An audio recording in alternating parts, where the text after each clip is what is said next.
நீரே. மறுபடியும் சொல்லுகிறேன், ஏழைக்கும் திக்கற்ற பிள்ளைகளுக்கும் சகாய நீரே. ஆங்கிலத்தில் இந்த அழகா பார்த்தா ரொம்ப அழகா சொல்லப்பட்டிருக்கிறது. Helper of fatherless and poor. அதாவது அப்பா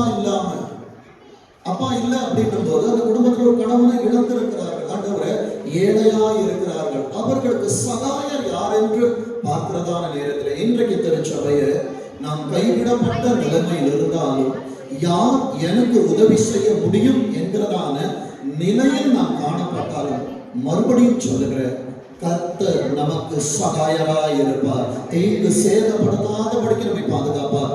இந்த செய்திக்கு ஆதாரமாய் எடுத்துக்கொண்ட ஒரு தேவ வசனம் சங்கீதம் 10வது அதிகாரம்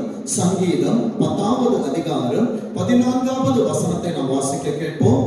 அதை பார்த்திருக்கிறீரே. எதை ஆண்டவரை நீ பார்த்து கொண்டிருக்கிறீர் என்று சொல்லி மேலே இருக்கிற வசனங்களை பார்க்கிறதான நேரத்துல துன்மார்க்கன் பாடுகிறான், ஆண்டவரே உமக்கு பயமில்லாதவன் செழித்திருக்கிறான், ஆண்டவரே அப்ப அவனுக்கு பிரியமில்லாத காரியங்களை செய்கிறவர்கள் எல்லாவற்றிலும் சுகித்திருக்கிறார்களே என்கிற கேள்விகளோடு என்னை கேட்டுக்கொண்டிருக்கிற என் அன்பு திருச்சபையே, உனக்கு ஒரே ஒரு வார்த்தை சொல்லுகிறேன், ஆண்டவர் எல்லாவற்றையும் பார்த்து கொண்டிருக்கிறார்.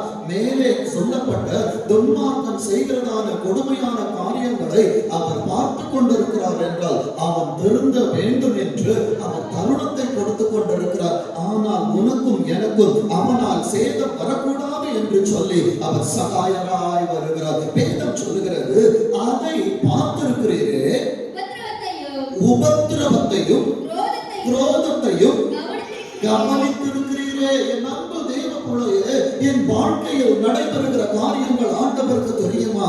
நிச்சயம் தெரியும். என் அன்பு தேவ பிள்ளைகளே, அவர் கவனித்துக் கொண்டிருக்கிறார். அடுத்த வார்த்தை சொல்லுகிறது, நீர் பதிலளிப்பீர். முதலாவது பார்க்கிறீரே, அடுத்தது கவனிக்கிறீரே. பார்க்கிறவர் கவனிக்கிறவர் ஒரு ஜனங்களுக்கு இன்றைக்கு பதிலை தரப்போகிறார். அந்த பதிலை பெற்றுக் கொள்ளுகிற நேரத்திலே நான் எப்படி இருக்கிறேன் என்று அடுத்த வார்த்தை சொல்லுகிறது பாருங்க. ஏழையானவன் தன்னை உமக்கு ஒப்புவிக்கிறார். அப்ப இதிலிருந்து ஒரு கடினமான சத்தியம் புரிகிறது. என்னில் எல்லாம் இருந்திருக்கும் என்றால் ஒருவேளை நான் ஆண்டவரை தேடாமல் இருந்திருப்பேன். இன்றைக்கு என்னில் அநேக காரியங்கள் பரலோகத்தினால் மறைக்கப்பட்டு இருக்கிறபடியினாலே நான் கர்த்தரால் ஆசீர்வதிக்கப்பட்டிருக்கிறேன். ஏழை என்று சொல்லுகிற நேரத்தில் ஆண்டவர் இந்த உலகத்துல ஒவ்வொருவரையும் அனுப்புகிற நேரத்தில் ஏழையாய் ஒருவரையும் கர்த்தர் அனுப்புகிறதில்லை. இங்கே வருகிற நேரத்திலே தாளந்துகள் கொடுக்கிறது போல சிலரிடத்தில் 5, சிலரிடத்தில் 3, சிலரிடத்தில் 1. நாம் அதை எப்படி பயன்படுத்துகிறோம்? ஆண்டவருக்காக இதை எப்படி நாம் உபயோகப்படுத்துகிறோம்? என் அன்பு தெய்வ பிள்ளைகளே, தாளந்துகளை வாங்குவது பெரிதல்ல. ஆண்டவர் பட்சபாதம் பார்க்கிற தேவனும் அல்ல, கேட்கிறவனுக்கு கொடுப்பார். என் அன்பு தெய்வ பிள்ளைகளை, இருக்கிறதில் எடுத்து கொடுப்பார். இல்லாமல் இருந்தால் உருவாக்கி கொடுக்கிற நல்ல தகப்பனை பார்த்து கொண்டிருக்கிற என் அருமை பிள்ளைகளே, தாளந்துகள் எல்லாரிடத்திலும் உண்டு. மத்திய ஆகாயத்தில் அவர் வருகிற நேரத்துல பாதாளம் அங்கே திறக்கப்பட்டிருக்குமே, எல்லாம் அந்தகாரப்பட்டிருக்கிற நேரத்தில் அவர் வரும் பொழுது நீ என்ன செய்தாய் என்று சொல்லுகிற நேரத்திலே, அப்பா நான் திருச்சபைக்கு வந்தேன், வருகிற நேரத்தில் ஒரு குழந்தையை போல பேசினேன். ஆனால் இன்றைக்கு என்னை பாட வைத்தார், ஆராதனைகளை நடக்க வைத்தார், கர்த்தரின் வார்த்தைகளை பேச வைத்தார். தெரு தெருவாக, வீடு வீடாக கர்த்தருடைய பிள்ளைகளை அவர்களுக்காக சந்திக்க வைத்தார். என் அன்பு தேவ பிள்ளையே, ஏழையானவன் தான் கர்த்தருக்கு ஒப்புவிக்க முடியுமே தவிர தன்னிடத்தில் எல்லாம் இருக்கிறவனால் ஒன்றும் செய்ய முடியாது. வேதமும் அதை தான் காண்பித்து தருகிறது. பணக்காரன் பரலோகத்துக்கு போவதை காட்டிலும் ஒட்டகம் ஊசியுடைய காதுக்குள் நுழைவது எளிதாய் இருக்கும் என்று வேதம் நமக்கு காண்பித்து தருகிறது. வேதம் சொல்லுகிறது, என் ஆண்டவர் பார்க்கிறார், என் ஆண்டவர் கவனிக்கிறார், என் ஆண்டவர் பதிலளிக்கிறார். அவர் பதிலளிக்கிறதான நேரத்திலே ஏழையானவன் தன் வாழ்க்கையில் நடந்ததான காரியங்களை கர்த்தரிடத்தில் வந்து ஒப்புவிக்கிறார். என்னிடத்தில் நம்பி கொடுத்த 5 நான் 10 மாற்றி இருக்கிறேன். ஆண்டவரே, ஒப்புவிக்கிறதான நேரத்தில் உண்மை உள்ள ஊழியக்காரனே, நீ கர்த்தருடைய சந்தோஷத்தில் பிரவேசி என்று சொல்வார். அது மாத்திரமல்ல, நான் வேலை செய்யாத ஊழியக்காரனாய் இருப்பேன் என்றால் என்னில் இருக்கிற தாளந்துகளை பிடுங்கி வேலை செய்கிறவரிடத்திலே கொடுப்பார். இன்றைக்கு கர்த்தர் ஏன் என்னை ஏழையாய் வைத்தார், ஏன் ஆண்டவர் என்னை ஏழையாக்கினார் என்று சொல்லி கேட்பார் என்றால், நான் கர்த்தருக்கு பயன்பட வேண்டும், நான் கர்த்தருக்கு பிரோஜனப்பட வேண்டும், நான் ஆண்டவருக்காய் காரியங்களை செய்ய வேண்டும் என்று சொல்லி என் அன்பு தேவ பிள்ளைகளே, யோபு எல்லா ஆசீர்வாதங்களை உடையவனாய் தான் இருந்தான். ஆனால் ஆண்டவர் அவனை சோதிக்க ஒரு நேரம் வந்ததான நேரத்திலே அவனிடத்திலிருந்து எல்லாம் கடந்து போனது. என் அன்பு தேவ பிள்ளைகளே, சங்கீதம் 90 மோசே சொன்னது போல, கர்த்தாவே நீர் எங்களை சிறுமைப்படுத்தின நாட்களும் நாங்கள் துன்பத்தை கண்ட வருஷங்களுக்கும் சரியாய் எங்களை மகிழ்ச்சியாக்கும் என்று சொன்னார் அல்லவா. 75 வயதிலே ஆண்டவரை நம்பி பின்பாக புறப்பட்டார் ஆபிரகாம். 25 ஆண்டுகள் அவன் வாழ்க்கையிலே சோதனையின் காலம். அவன் மரித்தது 100வது வயதிலே ஈசாக் என்ற வாக்குத்தத்தத்தை பெற்றான். கர்த்தர் அவனை எப்பொழுது எடுத்துக்கொண்டார் தெரியுமா? 175 வயதிலே. 75 வயது வரைக்கும் உலக தகப்பனோடு வாழ்ந்தான். 25 ஆண்டுகள் கர்த்தரின் சோதனைகளை ஆண்டவருக்காய் சகித்தான். ஆண்டவரே, என்னிடத்தில் தேவையான எதிர்காலம் என்கிற ஆசீர்வாதம் இல்லாதிருந்தது. அவன் ஜெபித்தவர்களுக்கு ஆண்டவர் பிள்ளைகளை கொடுத்தார். ஆனால் அவன் வாழ்க்கை பிள்ளை இல்லாமல் இருந்தது. ஆனாலும் ஒரு நாள் வந்தது, ஏற்ற காலத்துல மழையை பெய்ய பண்ணுவேன், இது எனக்கான வார்த்தை என்று சொல்லுகிற தேவ பிள்ளைகள் கரங்களை தட்டி மெய்யாகவே நீங்க என்கிட்ட பேசுறீங்கப்பா, அநேக காரியத்தை நான் இழந்திருக்கிறேன், நீங்க பாக்குறீங்க, நீங்க கவனிக்கிறீங்க, நீங்க பதில் செய்ய போறீங்க, அப்பா என் காரியத்தை உங்ககிட்ட நான் ஒப்புவிக்கிறேன். ஆண்டவரே, அடுத்த வார்த்தை சொல்லுகிறது, திக்கற்ற பிள்ளைகளுக்கு ஆண்டவர் யாரு? சகாயம் நீரே. சொல்லுங்க, திக்கற்ற பிள்ளைகளுக்கு சகாயம் நீர் தான் ஆண்டவரே. என் அன்பு தேவ பிள்ளையே, he is the helper of fatherless. என் அன்பு தேவ பிள்ளைகளே, என் வாழ்க்கை ஆசீர்வாதமா இருந்தது. ஆங்கிலத்தில் சொல்லுகிற நேரத்தில் blessing. ஆனா இன்றைக்கு முன்பாக இந்த பிஏ காணோம், லெஸ் மட்டும்தான் ஆண்டவரே வாழ்க்கையில் இருக்கிறது.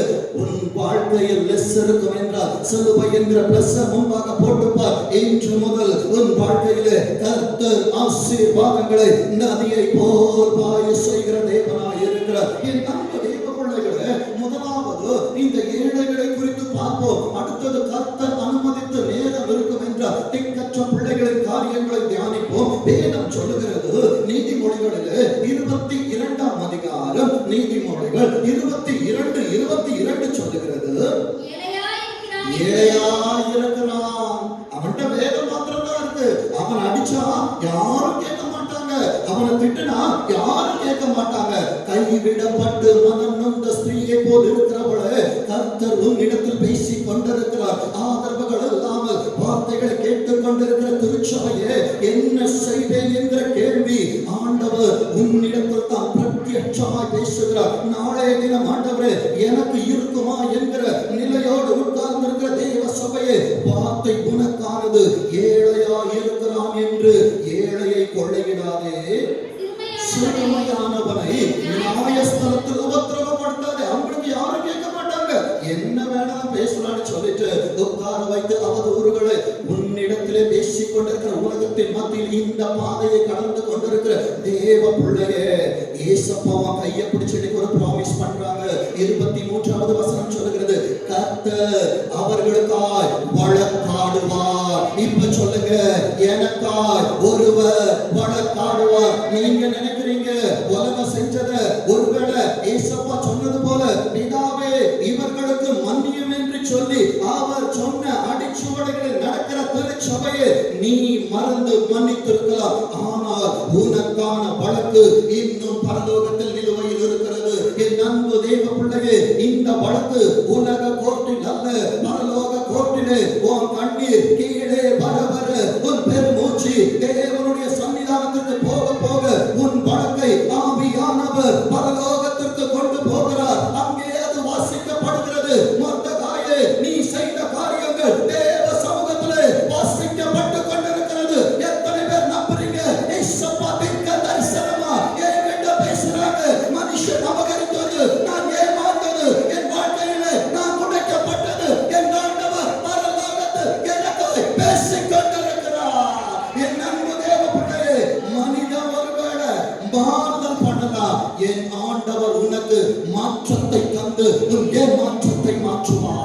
வேதம் சொல்லுகிறது கர்த்தர் அவர்களுக்காய் வழக்காடி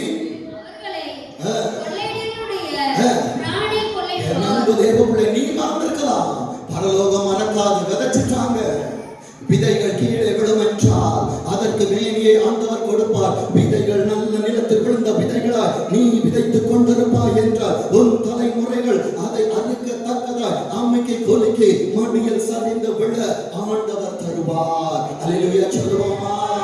என் தகப்பன் மரண தருவாயிலே இடத்தில் சொன்ன ஒரு வார்த்தை ஞாபகத்தில் வருகிறது. அப்பா, யாரிடம்லாம் நீங்க காசு கொடுத்திருக்கிறீங்க? ஒருவரிடத்துல நான் கொடுக்கவில்லை, எல்லாரிடத்திலும் விதைத்து வைத்திருக்கிறேன். ஒரு காலத்துல உன் பிள்ளைகளின் காலத்துல அதன் அறுவடையை பார்ப்பா என்று சொன்னது இந்த பலிபீடத்துல கர்த்தர் நினை போட்டுகிறார். என் அன்பு தேவ பிள்ளைகளே, அன்னைக்கு கண்ணீர் இருந்தது. இன்னொரு காரியத்தை சொல்லி தருகிறேன். யோசேப்பின் காரியத்தை பார்த்தால் ஆண்டவர் அவனை ஆசீர்வதிப்பார் என்று இன்றைக்கு சரித்திரம் நமக்கு தெரியும். சிறைச்சாலை அடைத்தது, ஆனால் அவனை உயர்த்தினார் என்பது சத்தியம் தெரிந்தபடியால் தைரியமாய் பேசுகிறோம். என் அன்பு தேவ பிள்ளைகளே, யோசேப்பு தரித்திரத்தில் இருந்த பொழுது அவன் சரித்திரம் அவனுக்கு தெரியாது. என்னை கேட்கிற அன்பு சகோதரா சகோதரி, தரித்திரத்தை பார்த்து கொண்டிருக்கிறாயா? ஏழையா இருக்கிறாயா? உன் தரித்திரத்தை இன்றைக்கு பார்ப்பாய் என்றால் உன் தலைமுறை கர்த்தரால் எழுதப்படுகிற சரித்திரத்தை படிக்கிற நேரத்தில் என் அன்பு தேவ பிள்ளையே, கர்த்தர் உன்னை உன் பிள்ளைகளை ராஜாக்களுக்கு முன்பாக நிற்க வைத்திருப்பார். இன்றைக்கு தரித்திரத்தை பார்க்காது. இன்றைக்கு பரலோகம் உனக்காக எழுதி கொண்டிருக்கிற சரித்திரத்தை பார், சரித்திரத்தை பார். தரித்திரனாய் ஆண்டவர் உன்னை வைப்பதற்கு அல்ல, உன் காரியம் சரித்திரமாய் பரலோகத்தில் மாறிக்கொண்டிருக்கிறது. என் அன்பு தெய்வ பிள்ளையே, நீதிமொழிகளிலே 19ஆம் அதிகாரம் 17ஆம் வசனம் சொல்லுகிறது பாருங்க. ஏழைக்கு இறங்குகிறவன் யாருக்கு கடன் கொடுக்கலாம்? என் அன்பு தேவ பிள்ளையே, உனக்காய் கர்த்தர் எழுப்புகிற சகாயங்கள் உண்டல்லவா? அவர்கள் கர்த்தரால் உனக்காய் அனுப்பப்பட்டதான வார்த்தைகளாய் எடுத்துக்கொள். உனக்காய் உதவி செய்ய கர்த்தர் தோள் கொடுக்க அனுப்பப்பட்ட காரியங்களாய் எடுத்துக்கொள். வேதம் சொல்லுகிறது, ஆண்டவரே, அவர்கள் எனக்கு கடன் கொடுத்திருக்கிறாங்க, நீ சாவதற்கு முன்பாய் உன்னை அவர் கடன்காரனாய் அனுப்ப மாட்டார். எத்தனை பேர் விசுவாசிக்கிறீங்க? என்னை அவர் கடன்காரனா வைக்க மாட்டீங்க. ஏன்னா நான் ஆராதிக்கிற என் ஆண்டவர் ராஜாதி ராஜா, அவர் ராஜாதி ராஜா. கடந்த வாரத்தை பார்த்தோம், அவர் ராஜா என்றார். நான் ராஜாவாய் இருக்கிறேன், நான் ராஜாத்தியாய் இருக்கிறேன். என்னை அவர் தரித்திரனாய் கல்லறையை பார்க்க அனுமதிக்க மாட்டார். வேதம் சொல்லுகிறது, யார் ஏழை என்று காண்பிக்கிறது? ஒன்று இல்லாதவன் ஏழை கிடையாது.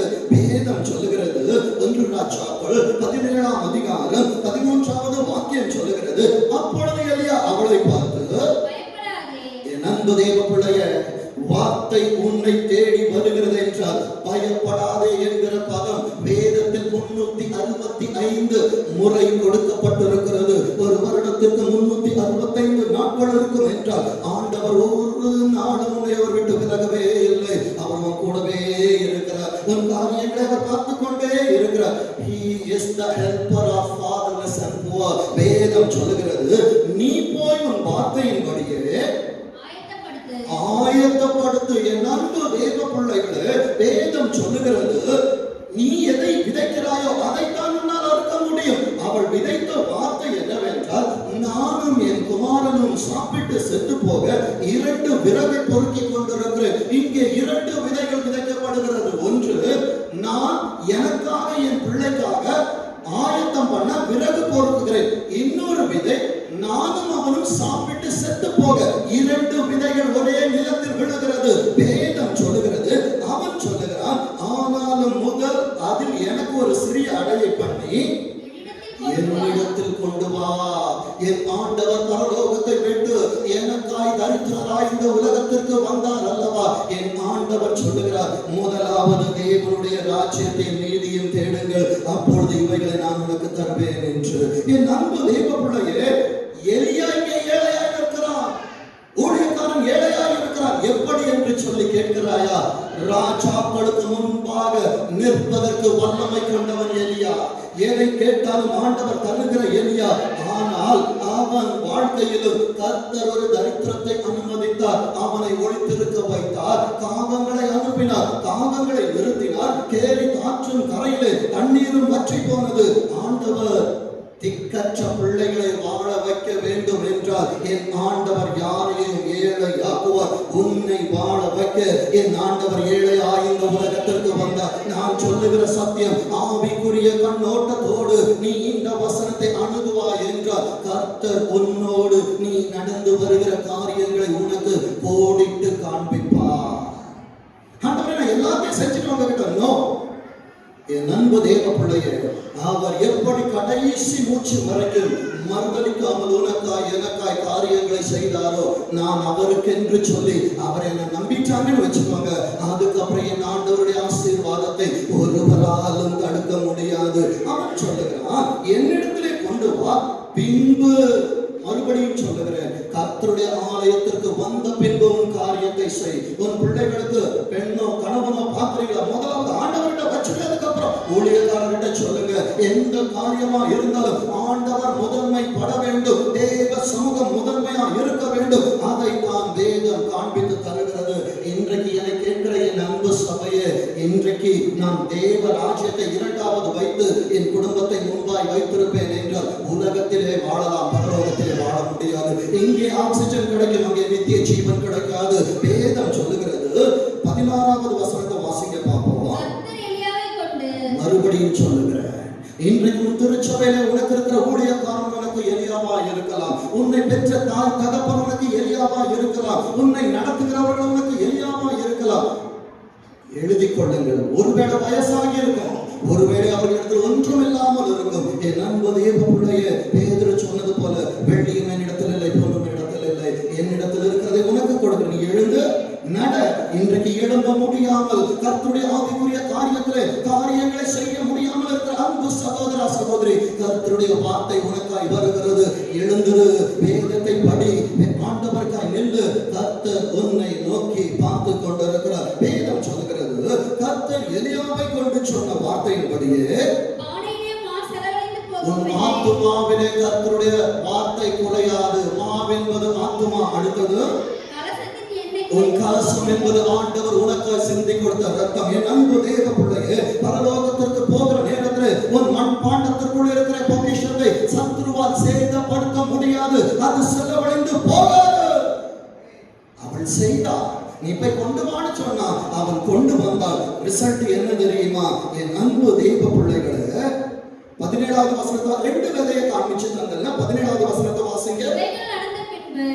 முதல் விதையை விதைச்சது நான் செய்ய போறேன், கீழ்படிச்சுட்டா அவளுக்கு ஆசீர்வாதம் என்ன கிடைச்சது? பானையில மா குறையல, கலசத்துல என்ன குறையல.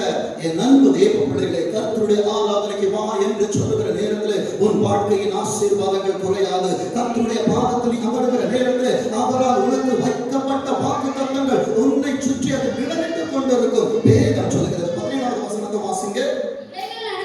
இவைகள் நடந்த இன்னொரு கதை விதைச்சிருக்கிறாங்க. எனக்கு நானும் என் பிள்ளையும் சாப்பிட்டு செத்து போக அதுவும் விதைக்கும், அதுவும் முளைக்கும். அதனாலதான் சொல்லுவேன், உலகத்திலே விதைத்த விதைகளே முளைக்கும் என்றால் தேவ சமூகத்திலே, சர்ச்சுக்குள்ள தேவ பிரசன்னத்திலே நான் பேசுகிற ஒவ்வொரு வார்த்தைகளை பரிசுத்த ஆவியானவர் என் பக்கத்தில் உட்கார்ந்து கேட்டுக் கொண்டிருப்பார். அதனால் நான் சொல்லுவேன், சபைக்குள்ளே குறிப்பா தேவ சமூகத்தில் நல்ல காரியத்தை பேசி பழகுங்க. ஆண்டவர் எல்லாரிடத்திலும் கொண்டு வா என்று சொல்ல மாட்டார். என் அன்பு தேவ பிள்ளை, தான் நம்புகிற பிள்ளையின் இடத்தில் மாத்திரம்தான் கர்த்தர் கேட்பார். கேட்கிறார் என்றால் என் களஞ்சியத்தை நிரப்புகிறார் என்று அர்த்தம். வேதம் சொல்லுகிறது. இவைகள் நடந்த பின்பு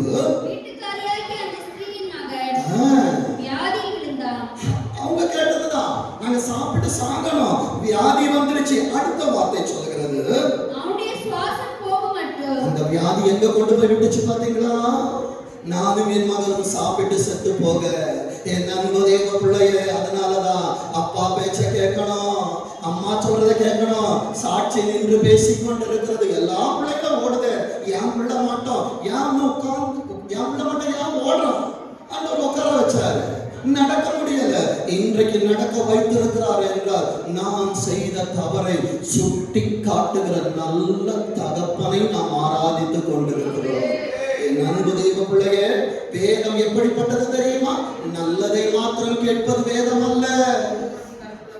என் அன்பு தெய்வ பிள்ளையே, தாவீது கர்த்தருடைய இருதயத்திற்கு ஏற்றவனாய் இருந்தாலும் உரியாவுடைய காரியத்துல ஆண்டவர் அவன் கண்ணீருக்கும் நின்று பதிலை கேட்ட நல்ல தகப்பனை ஆராதித்துக் கொண்டிருக்கிறார். சபையில தட்டியும் கொடுக்கவும் செய்வாரு, சில நேரத்துல முட்டி போடவும் வைப்பாரு. என் அன்பு தேவ பிள்ளைகளை, வேதத்திலேயே நற்காரியங்களும் கெட்ட காரியத்தை ஆண்டவர் எழுதி வைத்திருக்கிறார் தெரியுமா? ஆசீர்வாதங்கள் குறைவு, சாபங்கள் அதிகம். 28வது உபாகமத்தை வீட்டுல போய் வாசிச்சுட்டு பாருங்க. 1 to 14 வசனங்கள் நல்ல ஆசீர்வாதம். ஆனா அதுக்கு டபுளா இருக்க சாபம். ஏன் தெரியுமா?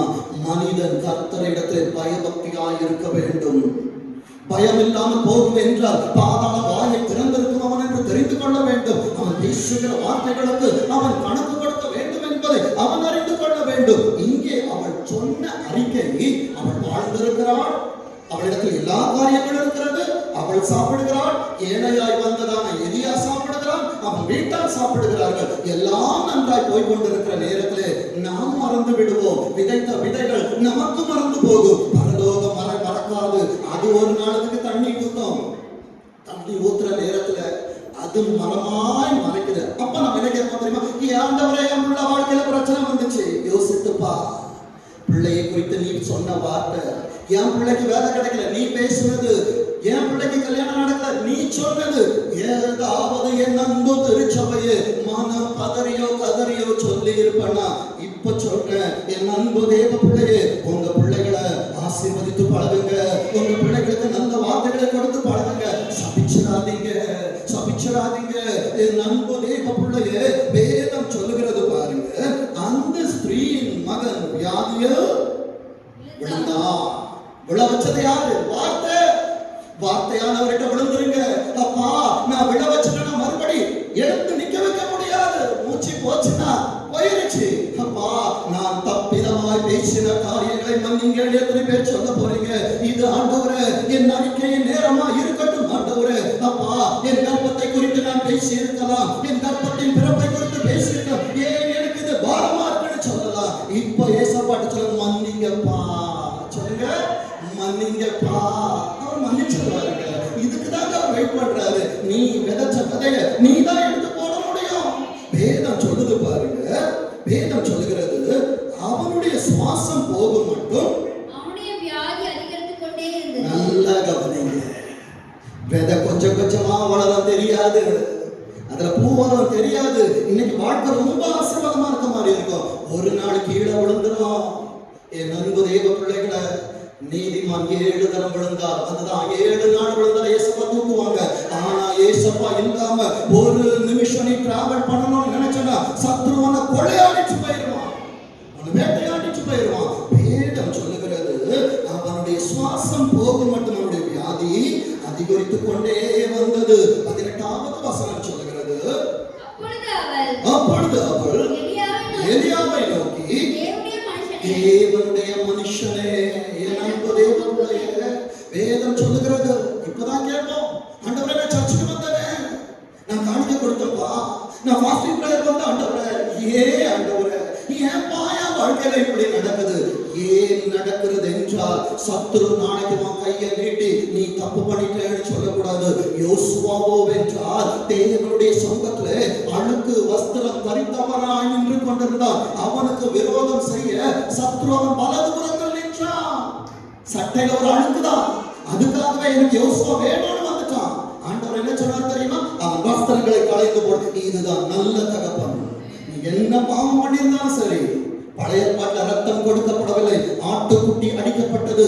ஆனால் புதிய பாட்டிலே உனக்காக எனக்காக ஆட்டுக்குட்டி ஆன என் அன்பு தெய்வத்தின் ரத்தம் சிந்தப்பட்டது. நீயும் நானும் கிருபை பெற்றவர்கள், கிருபை பெற்றவர்கள் தப்பி பிழைத்து வாழ்ந்து கொண்டிருக்கிறோம். வேதம் சொல்லுகிறது பாருங்க, தேவனுடைய மனுஷனே, எனக்கும் உமக்கும் என்ன? ஏசப்பா வரும்போது என்ன பண்ணுவாங்க தெரியுமா? நீ செஞ்ச தப்ப உணர்த்துவாங்க.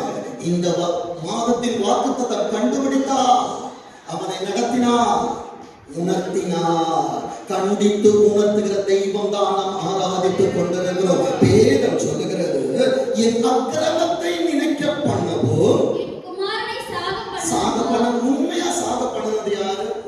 தேவ மனுஷனா? ஆண்டவரா? கர்த்தருடைய வார்த்தையா? கர்த்தருடைய சமூகமா? என் செயல், நான் விதைக்க விதை என் வேலையை சாக பண்ணுகிறது, என் குடும்பத்தை சாக பண்ணுகிறது, எனக்குரியவர்களை சாக பண்ணுகிறது, நான் நம்புகிற அநேக காரியங்களை சாக பண்ணுகிறது. கர்த்தருடைய வீட்டில் இருக்க வேண்டிய நாம் சொந்தக்கார வீட்டிற்கு போகிறபடியினாலே அவர்கள் குடும்பத்திலும் கர்த்தர் கொந்தளிப்புகளை அனுப்புகிறார், என் குடும்பத்திலும் கர்த்தர் கொந்தளிப்புகளை அனுப்புகிறார். ஓய்வு நாளை அசட்டை பண்ணாதே, கர்த்தருக்குரிய நேரத்தை திருடாதே, கர்த்தருக்குரிய காரியத்துல கையை வச்சுக்காத. ஆண்டவர் விரல நீட்டினாலே போதும், எகிப்தியனால யுத்தம் பண்ண முடியாது. பெல்ஷத்சார் அவன் தேவ சமூகத்திலே அவன் உட்கார்ந்திருந்த நேரத்தில் ஒரு விரல் எழுதினது, அதை அவனால் மாற்ற முடியாது. என்னை குறித்து கர்த்தர் எழுதுகிற வார்த்தை, இவன் கர்த்தருக்கு பிரியமானவன், இவள் கர்த்தருக்கு பிரியமானவள், இது எனக்கான வார்த்தை சொல்றவங்க சந்தோஷமா கரங்களை தட்டி ஏசப்பா என்ன கொண்டு வந்தது, பிரியமானவனாய் பிரியமானவனாய் இனி என் வாழ்விலே அவனை துதிக்கிற ஸ்தோத்திர பலிகளை ஆண்டவர் தருவார் என்று சொல்ற என் அன்பு தேவ பிள்ளைகளே. 22வது வசனத்தை வாசிங்க. நீ ஒரு தடவை அறிக்கை படிச்சனா போதும், அப்பா மன்னிச்சிருங்கப்பா, நான் வந்துட்டேன், இனி உங்களை விட்டு நான் போக மாட்டேன் ஆண்டவரே. 22வது வசனம் சொல்லுகிறது, கர்த்தர் எலியாவின் சத்தத்தை கேட்டார். என் அன்பு தெய்வ பிள்ளையே, இன்றைக்கு ஏழையாய் வந்திருக்கிறாயா? உன் சத்தத்தை கர்த்தர் கேட்பார். ஆகார் உட்கார்ந்து அழுதார். யாருடைய சத்தத்தை கர்த்தர் கேட்டார் தெரியுமா? பிள்ளை இருந்த இடத்துல பிள்ளையின் சத்தத்தை கர்த்தர். இன்னைக்கு உனக்கு வயசாயிருச்சு, உனக்கு ஓரமா உட்கார வச்சுட்டாங்க, ஆனால் நீ செபித்துக் கொண்டிரு. என் அன்பு தெய்வ பிள்ளைகளே, உன் பிள்ளை தூர தேசத்துல இருந்தாலும் சரி, உன் பிள்ளை இன்னைக்கு உன் பக்கத்துல இல்லாம பேச்ச கேட்காம போனாலும் சரி, சத்தத்தை கர்த்தர் கேட்பா. எத்தனை பேர் விசுவாசிக்கிறீங்க? என் பிள்ளை ஏசப்பா வாழ வைப்பாங்க, என் எதிர்காலத்தை ஏசப்பா விட்டுறாதீங்க, விட்டுறாதீங்க, விட்டுறாதீங்க. என் அன்பு தேவ பிள்ளைகளை, ஒரு தடவை பிள்ளை எழுந்து போயிருச்சுன்னா, சவுல் யோனத்தான் இடத்துல ஈட்டி அடிச்சான், பிள்ளை பந்திலிருந்து கோபத்தாபமா எழுந்து போயிட்டான். ரிசல்ட் என்ன தெரியுமா? யுத்தத்தில் யோனத்தான் மாண்டு போனான். என் அன்பு தேவ பிள்ளையே, உன் வார்த்தை பிள்ளையை வாழ வைக்கட்டும், உன் வார்த்தை குடும்பத்தை வாழ வைக்கட்டும், உன் வார்த்தை எதிர்காலத்தை உருவாக்கி கொடுக்கட்டும். வேதம் சொல்லுகிறது, கர்த்தர் எலியாவின் சத்தத்தை கேட்டா பிள்ளையினுடைய ஆத்துமா அவனுடன் திரும்பி வந்தது. எத்தனை பேர் விசுவாசிக்கிறீங்க? என் ஆத்மா என்கிட்ட வரப்போதுப்பா, என் பிள்ளைய பக்கத்துல வரப்போறா, என் பிள்ளைங்க என் கூட இருக்கிறப்பா. உன் குமாரத்திகள் ஒரு பக்கத்தில் வைத்து வளர்க்கப்படுவார்கள். தூரத்தில் இருக்கிற உன் பிள்ளைகளை கர்த்தர் உன் கரத்திலே கொண்டு வருவார். என் நண்பு தேவ பிள்ளையே, இந்த திருச்சபைக்கு ஆண்டவர் ஒரு ஆசீர்வாதத்தை தருகிறார். யாரெல்லாம் தேவ சமூகம் வந்து போனார்கள், மறுபடியும் மறுபடியும் அவனது பாடல் சத்தத்தை, துதியின் சத்தத்தை கர்த்தர் திருச்சபையிலே கேட்கப்படுவார். நீ இனி அழுது கொள்ளுகிறார். பிள்ளையின் ஆத்மா திரும்பி வந்தது. அநேக கெட்ட குமாரர்கள் வெளியே இருந்தாலும் ஆண்டவருடைய வல்லமை, ஆண்டவருடைய வார்த்தை, ஆண்டவருடைய செயல் அவர்களோடு பேசிக் கொண்டிருக்கிறது. வேதம் சொல்லுகிறது, சத்தம் கேட்கப்படட்டும். இதுவரை சத்தம் கேட்கப்படவில்லை, இப்பொழுது சத்தம் கேட்கப்படும் என்றால் மறுபடியும் சொல்லுகிறேன். கர்த்தர் இதை இங்கே நிக்க வச்சிருக்கிறாங்க. இன்னும் 3 மணி நேரமும் பேசலாம். என் அன்பு தேவ பிள்ளைகளே, ஏழையின் காரியத்தோடு நான் முடித்துக் கொள்ளுகிறேன். திக்கற்ற பிள்ளைகளின் காரியங்கள் வேண்டும் என்றால் 2வது ஆராதனை பேசுவது உங்களுக்கு அனுப்பப்படுகிற நேரத்தில் கேளுங்க. அதை கேட்டால் தான் உண்மையின் ஆசீர்வாதத்தின் ரகசியம் புரியும். வேதம் சொல்லுகிறது பாருங்க, கர்த்தர் எலியாவின் சத்தத்தை கேட்டார், பிள்ளையோட ஆத்மா அவனுக்கு திரும்பி வந்தது. எத்தனை பேர் சொல்ல போறீங்க, நான் பிழைக்கிறேன் ஆண்டவரே, நான் பாவத்திற்கு மறித்திருந்தேன், ஆனால் நீதிக்கு பிழைக்க வச்சிருக்கிறீங்க. நான் திருவிருந்து வாங்காம இருக்க மாட்டேன், சபைக்கு வராம இருக்க மாட்டேன், கர்த்தருக்கு முன்னுரிமை கொடுக்காம இருக்க மாட்டேன், கர்த்தரை குறித்த காரியத்துல துணிகரமா பேச மாட்டேன். கர்த்தரை ஆண்டவரே நான் இனி அடிக்க மாட்டேப்பா. மோசேட்ட பேச சொன்னாரு, அடிச்சுட்டான். மோசேயா இருந்தாலும் கானான் இல்ல. என் அன்பு தேவ பிள்ளைய, இன்றைக்கு கிருபையாய் வாழ்ந்து கொண்டிருக்கிற அநேக நேரத்தில் அடிச்சிருக்கிறோம். மன்னிச்சுட்டாரு. இனி அடிக்காத. அப்பா பாதத்தில் உட்கார்ந்து பேசி பழக. 24வது வசனத்தை வாசிங்க. அப்பொழுது அந்த ஸ்திரீ எலியாவை நோக்கி, என் அன்பு தேவ பிள்ளையே, உன்னை ஏசப்பா உன் குடும்பத்துல வச்சிருக்கிறார்ல, இவ்வளவு நாளும் உன் அருமை அவங்களுக்கு தெரியாது. இன்றைக்கு இருக்கிற சூழல்ல சொன்னோம்னா கேஸ் கிடைக்கல, எல்லாரும் அடுப்ப தேடுறாங்க. அதே போலதான் ஒரு நாளில் நீ தேடப்படுவாய், ஒரு நாளில் நீ தேடப்படுவா. அம்மா நீங்க இல்லனா முடியாது, அப்பா நீங்க இல்லனா முடியாது, நீங்க செபிக்கலனா முடியாது. ஏசப்பா உங்களை தேட வைப்பாங்க. யோசேப்பே, நீ வீட்டுல இருக்கிற வரைக்கும் சொப்பனம் பார்த்த, அர்த்தம் தெரியல. ஆண்டவர் உன்னை சிறைச்சாலைக்கு கொண்டு போனாரு, அங்க சொப்பனத்துக்கு அர்த்தத்தை சொல்ல வச்சாரு. இது ட்ரையல். இன்னும் 2 வருஷம் வெயிட் பண்ணு.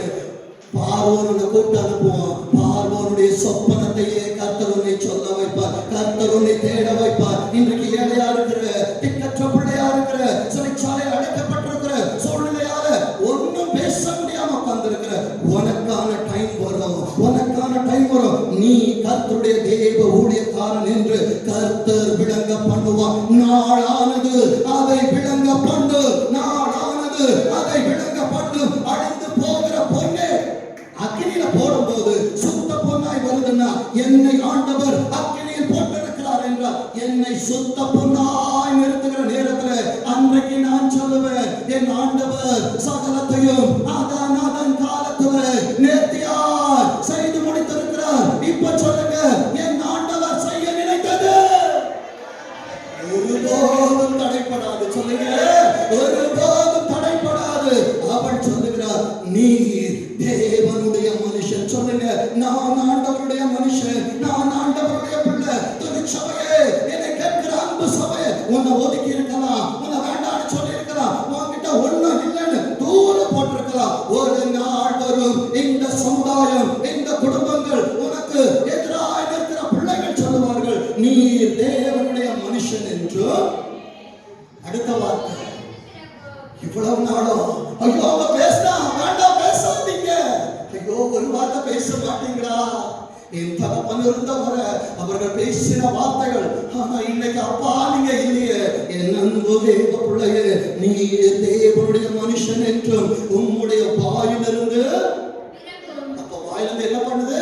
ஒவ்வொரு நாளும் கர்ப்பம் தரித்து பேசிக் கொண்டிருக்கிறோம். கர்ப்பம் என் பிள்ளைக்கு மாத்திரம் அல்ல, நான் பேசுகிற வார்த்தைகளும் கர்ப்பம் தரித்து என் வாயிலிருந்து ஒவ்வொரு நாளும் டெலிவரி ஆகிட்டே இருக்குது.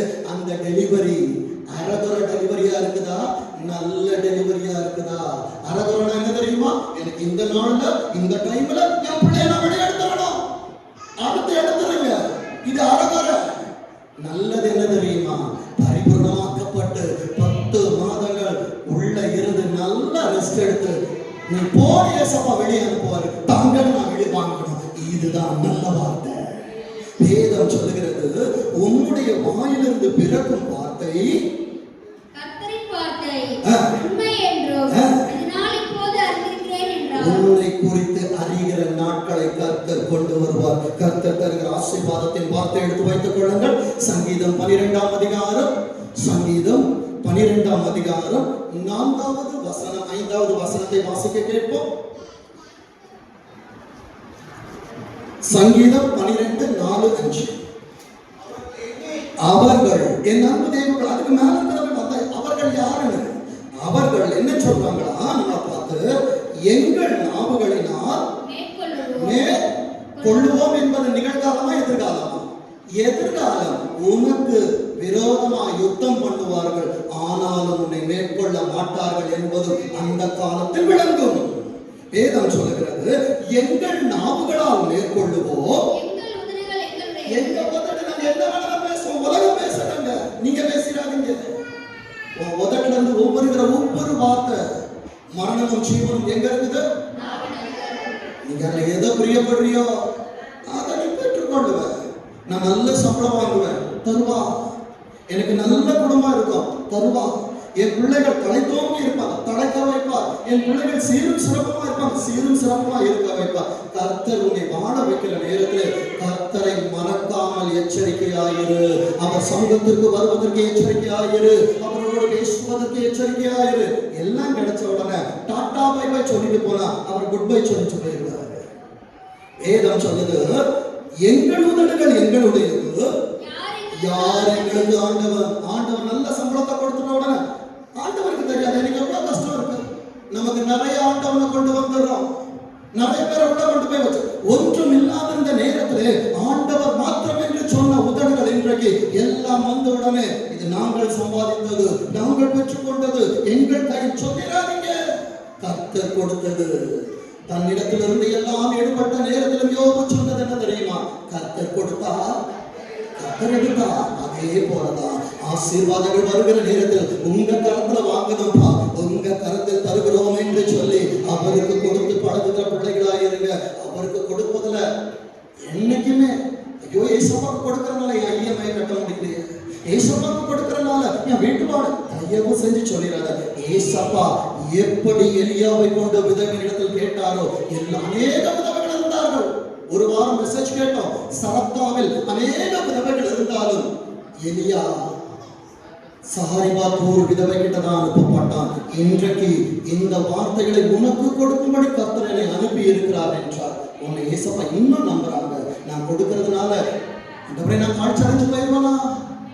கொடுத்து பாருங்க, சூழ்நிலைகளை மாற்றி தருவார். இருந்தால் எடுத்து தருவார், இல்லாதிருந்தால் உருவாக்கி தருவார். மறுபடி சொல்லுகிற, இருப்பதிலே எடுத்து கொடுப்பார். வேண்டத்திலிருந்து உன் கையில எடுத்து கொடுப்பார். ஒருவேளை இல்லாத சூழ்நிலைகள் வருகிறதா, கர்த்தர் பாடைகளை உருவாக்கி தந்தது போல உனக்கு தேவையான காரியங்களை கர்த்தர் உருவாக்கி தருவார். என் அன்பு தேவ பிள்ளையை கர்த்தர் கை கொடுத்து பார். கர்த்தர் உன்னை உயரத்தில் வைப்பார். ஆசீர்வாதம் 5வது வசனத்தை வாசிங்க. நம்ம நினைக்கிறோம்ல, அப்பா உங்களுக்கு கொடுத்து நான் பாழாயிட்டேன். ஆண்டவருக்கு கொடுத்து ஒருவன் கெட்டு போனதாய் வேதம் எனக்கு காண்பித்து கொடுக்கப்படும். ஏழைகள் பாழாக்கப்பட்டது நிமித்தமும் என் பிள்ளை எப்பப்பா ரட்சிக்கப்படுமா, என் கணவர் எப்பப்பா ரட்சிக்கப்படுவாங்க, எனக்கு ஒரு நல்ல காலம் எப்பப்பா வரும். என் அன்பு தெய்வ பிள்ளைய அதன் காலத்துல ஏசப்பா உனக்காக ஒரு டைமா வச்சிருக்கிறாங்கன்னா அவருக்காக காத்துட்டு. ஆனா இஸ்ரவேல் ஜனங்களை போல 40 நாள் 40 வருஷமா மாத்தினாரு. இன்னைக்கு ஏசப்பா அற்புதம் செய்ய வேண்டிய நாளா இருக்கும். நீ ஆண்டவருடைய சமூகத்துக்கு வர மாட்ட, இன்னும் ஒரு வாரம் தள்ளி போயிடும். என் அன்பு தெய்வ பிள்ளைகள் அவர் செய்ய ரெடியா இருக்கிறாரு. ஆனா நீ தள்ளி போற்றாத.